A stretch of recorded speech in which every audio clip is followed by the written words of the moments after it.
Mr. Chairperson, thank you for your invitation, and distinguished members of the Peacebuilding Commission, ladies and gentlemen. 1 year ago, the Security Council requested a report on peacebuilding in the immediate aftermath of a conflict. Since that time, we have engaged in an intense process of consultation. I want to thank the Peacebuilding Commission for your vital engagement. Your views have been invaluable in shaping this report. And as it makes clear, the PBC has a critical role to play in championing and promoting the agenda. I appreciate this opportunity to share this report with you before I formally present it to the Security Council later this month. As you know, the report focuses on the critical 2-year window when conflict has ended, but insecurity often persists and peace is fragile. When guns steal, hope stirs.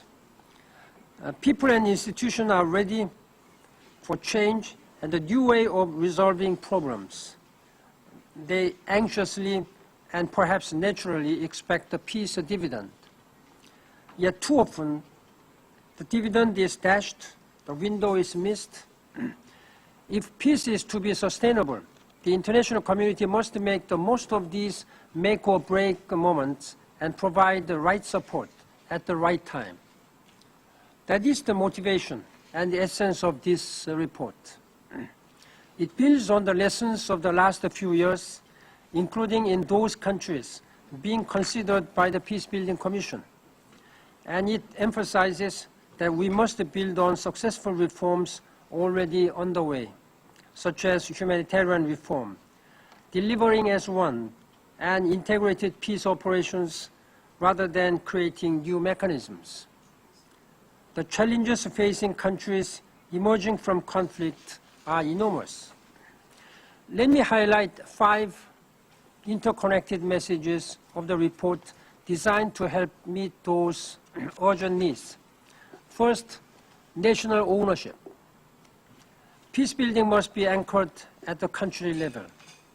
The UN and the international community should play a catalytic and supporting role and should help build national capacity from the earliest days. Second, leadership. Member states expect the UN to be poised and ready to lead the international community. The report calls for the creation of a senior-level mechanism that will ensure that the right leadership and support teams are in place as early as possible. Third, coherence. Effective peacebuilding requires input from all parts of the UN system. Peacemaking, peacekeeping, peacebuilding, and recovery must happen together, and so coordination is crucial to successes. We must avoid fragmentation. Fourth, the need to urgently align behind a common strategic vision with realistic priorities against which national and international actors can allocate scarce resources. In some cases, this has taken years. In most cases, it never happens. We must act in real time. Fifth, predictable and credible delivery. I'll be asking member states to help us build our capacity to respond rapidly to the most urgent needs, to protect civilians and strengthen the rule of law, support political processes, help restore basic services and government functions, revitalize the economy. We also need pre-positioned pooled funding proportionate to the tasks at hand, like the Peacebuilding Fund, to jumpstart action, followed by faster funding from other sources. Excellencies, each of these challenges reinforces the other, and none of them fall within the remit of any organization alone. Strategic partnerships are essential.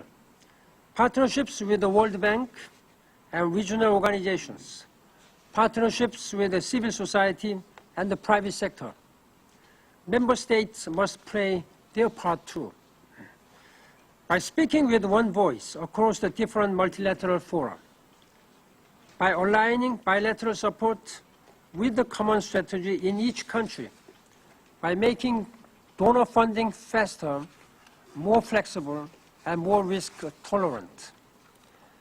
And of course, the role of the PBC is critical. I encourage you to build upon your efforts to mobilize resources, promote national ownership of peacebuilding by bridging peace and development concerns, and increase the focus on countries emerging from conflict. I ask you to champion this report and help me see it through.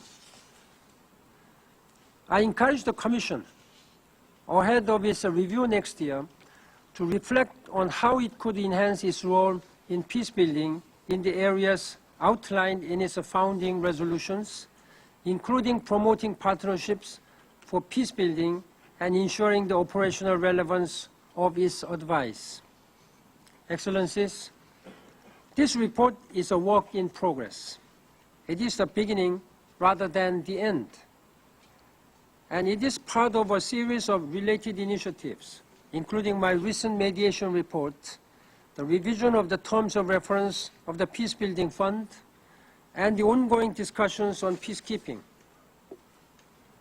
All share a common goal to consolidate and strengthen the UN's response in the area of peace and security. These challenges are not new, but there is a new urgency to ensure that resources are used more efficiently by promoting a more coherent, effective, and focused response. I undertake to drive the necessary changes through the UN system, but I need your support and your commitment too if we are to achieve real change. All too often, innocent people pay the price of war. Let us work to ensure that they reap the dividend of peace. I look forward to working with you to meet these challenges. Once again, thank you for this opportunity. Thank you, Mr. President.